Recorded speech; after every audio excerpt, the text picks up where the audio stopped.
Hey guys, today is my first day back trying to make a video, and I have been struggling to record this, and I'm going to get it out in Jesus' mighty name. I refuse to stay quiet.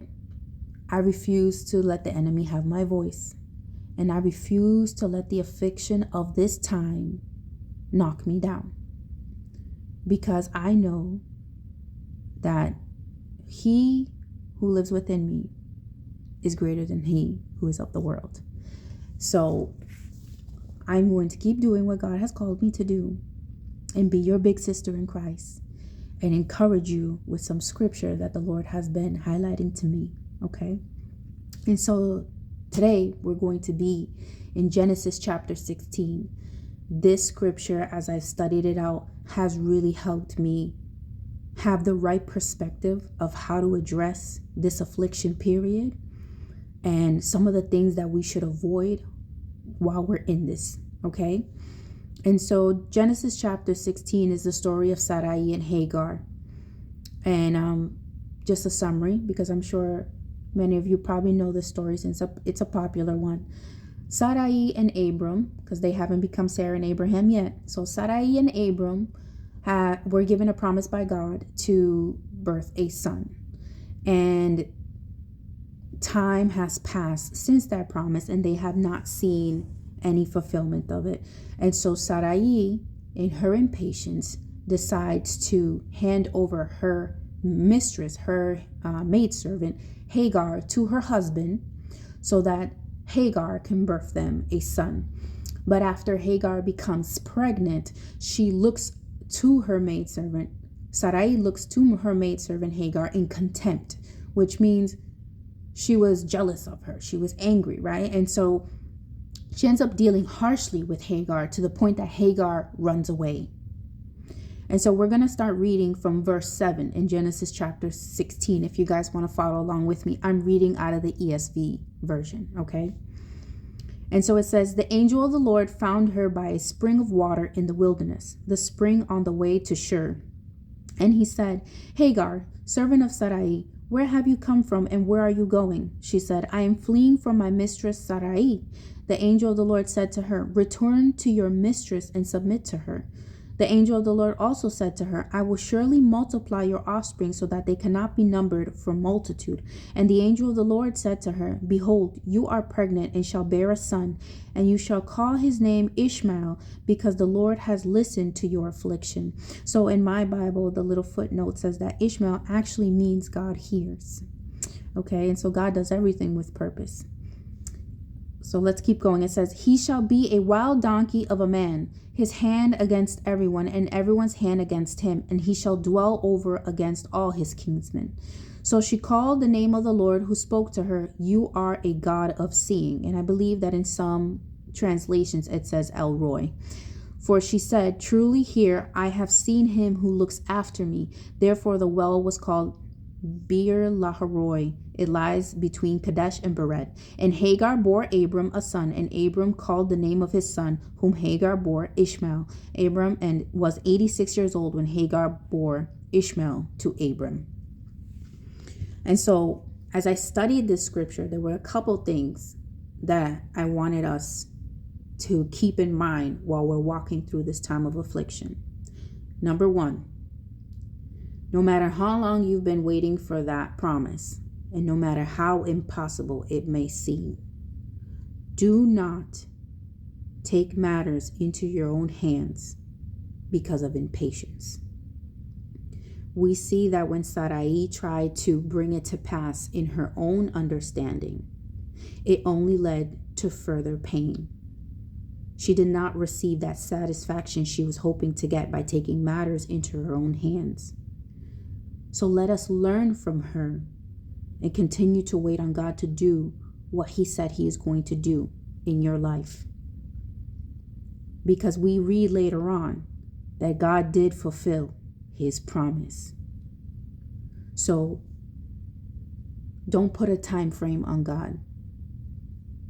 He will do what he said he will do.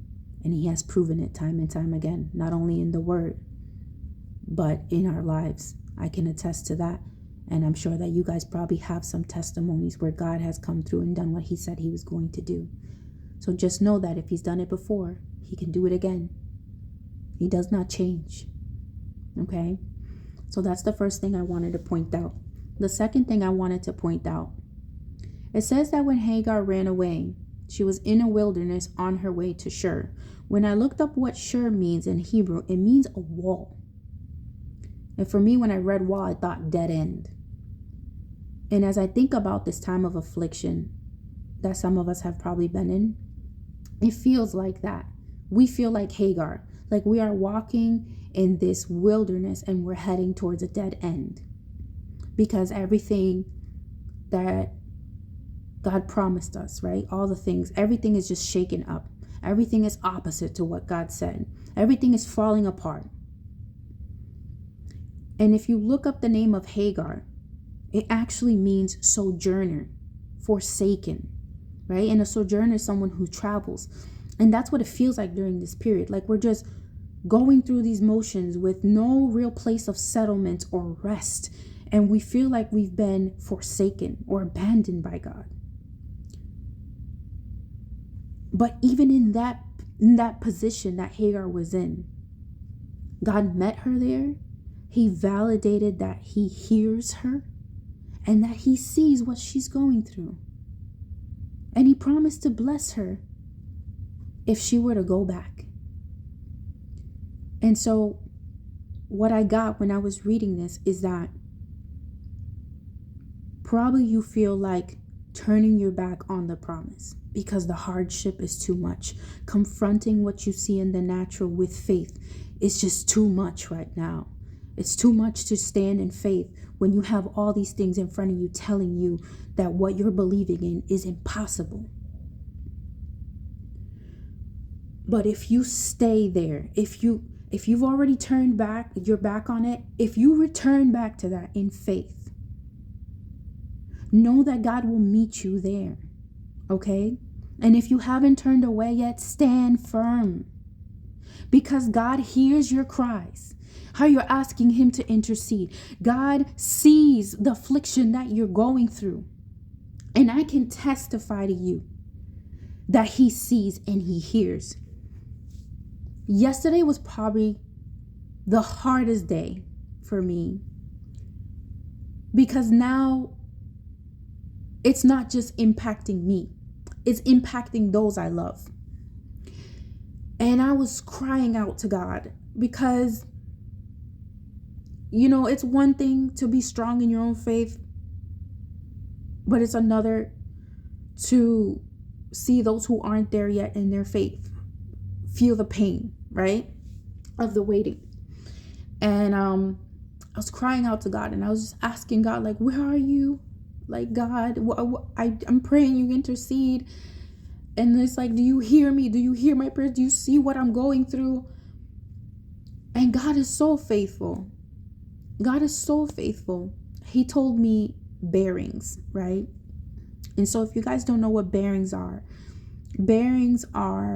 the parts in a car that control the motion of the wheel. It's wheel bearings, right? And so I didn't know what it meant. I had to look this up. But basically, the bearing makes sure that whatever motion is happening, they direct that motion. And so that there is no motion that occurs that is not in alignment with what the wheelbarrow is doing, right? And when I read that, it brought so much peace to my heart, because I knew that when God told me bearings in my quiet time with him as I was praying, he was telling me, I will not allow your circumstances to get to the point where it will take you off course of my will. And that aligns with scripture, because the word tells us that God does not let the feet of his children stumble. And I knew that no matter how bad it gets, as long as I stay the course, as long as I keep believing and standing in faith, God will make sure that my steps lead me to that promise that he gave me. And he reassured me that he heard everything I was crying about last night in a song. He gave me a song. And it just like, in that moment when I heard that song, like tears flowed from my eyes, because the words explained everything that I was going through. And I just thank the Lord for how faithful he is to let us know, even when things are so hard, that he has not left our side. And that's exactly what he did for Hagar here. And when she did return, she was met with blessing because her son was accepted. And so don't run from the hardship, guys. There is a stretching that is being done right now to us to prepare us for the next. And there is pieces that are being put together that we cannot see. But if we trust the Lord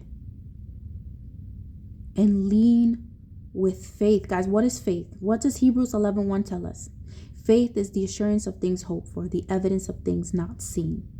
We have to tap into our faith right now and let that be the guide as we get through this affliction period, okay? Because we need to remember that he who began a good work in us will see it to completion. And that is what is getting me through every single day, guys. That is what's getting me through every day. I keep reminding myself, he who began a good work in me will see it to completion. God does not start anything unless he plans to finish it. And so if he gave you a promise, it's because he plans to fulfill it. And so I just pray that this be a word of encouragement to you. If you're thinking about turning away and giving up, if you're thinking about trying to take matters into your own hands, if you feel like God has abandoned you and can't see you, know that he is with you in this affliction. Know that he hears your cries. Know that he sees what you're going through.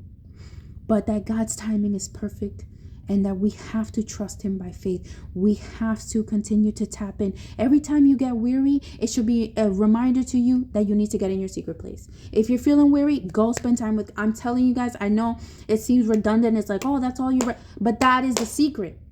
That's the secret. That is the cure to get through every single hard day. It's being in God's presence. It's remembering that to magnify God, not magnify the situation. It's to shift your perspective. When Peter was walking on water, what kept him from drowning? Keeping his eyes on Jesus. What's going to keep you from drowning in this situation right now? Keeping your eyes on Jesus. Because if you keep your eyes on Jesus, you're not focusing on the storms around you. Okay? And we are at a precipice right now, just like the Israelites were right before they stepped into the promised land. Are you going to focus on the giants? Are you going to forget all the miracles you witnessed along the journey? You're going to forget all the things that God did just because of what you see in front of you? Or are you going to remember that God has already given you the victory and you're going to keep moving forward? This is where we're at. So let us not lose faith. We have come way too far to give up now. Way too far. So let us keep moving forward in faith. And know that God will meet us with a blessing on the other side. So I love you guys so much with the love of Christ. Until next time. Bye.